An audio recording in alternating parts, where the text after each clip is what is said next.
We grow about an acre of sugar cane here. We started it as a hobby. I actually started back sometime in the 1990s with some of my first sugar cane.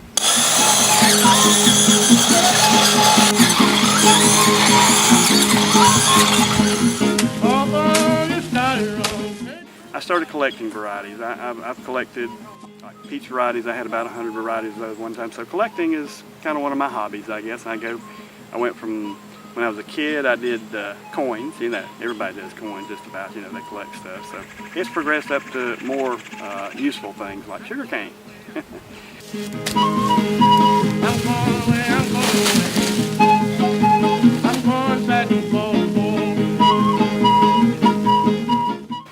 Sugar cane is a tropical plant. It's just something that we just kind of get away with growing up here. You know, our ancestors brought it over here, and explorers brought it over here in the 1700s and whenever, you know, and they found out they could be successful with it, and to make even for making sugar, even as far north as South Georgia in those days.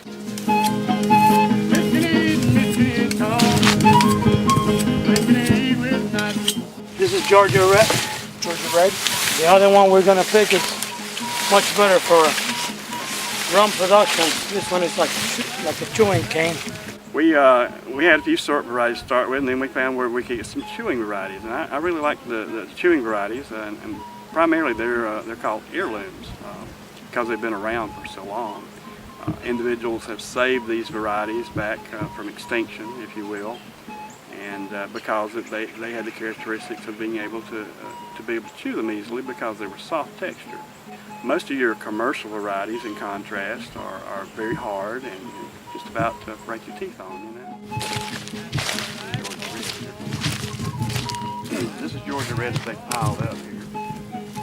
Real nice cane.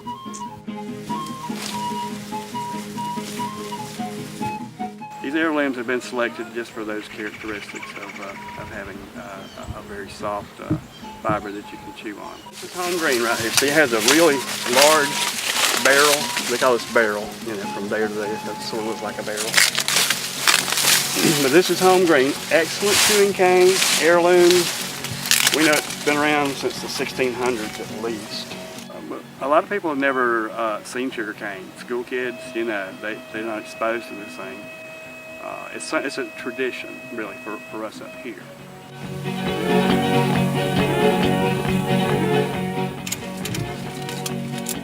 Well, since I started really getting serious about this maybe a little over 10 years ago, I've kept a little black composition book, my little black book.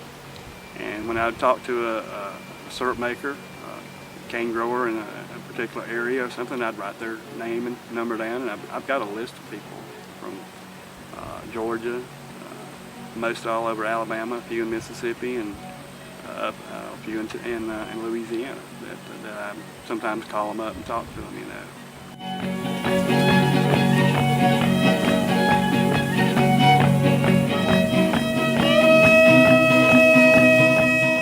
This was a part of my quest for the heirloom varieties.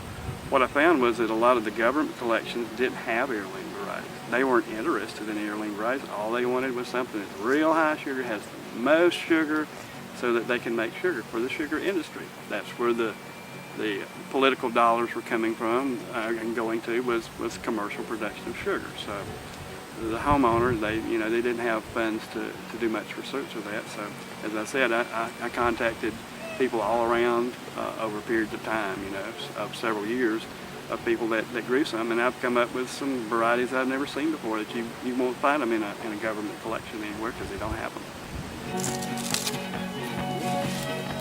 Now that's a real. Did y'all get a shot of that? I get calls from people like over in southeast Georgia, and they don't want to drive all the way over here to get sugarcane. Well, I just pull out my little black book, and I've got people that I've talked with over there and say, well, try so-and-so or so-and-so. You know, they're a lot closer to you than I am, and maybe they can help you get started. It's real nice. It's very soft. It's been preserved primarily these days because it is a chewing cane. And again, it's been private individuals who have preserved the cane and not the industry. The industry has no use for such a cane today because it's not high enough bricks. I've got a little row.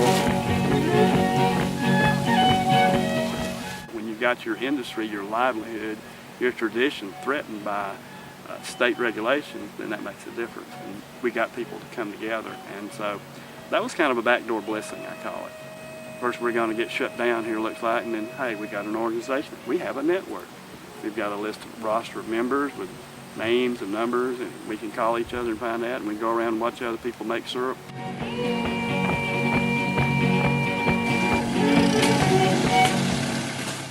With sugarcane, you can chew it, you know. It's a quick source of energy. It's a food. Hey, this is the first press of the mill. So every variety of sugarcane, you're going to find a variation in the taste of it. If I hadn't been collecting different varieties from different sources, we'd never discovered that.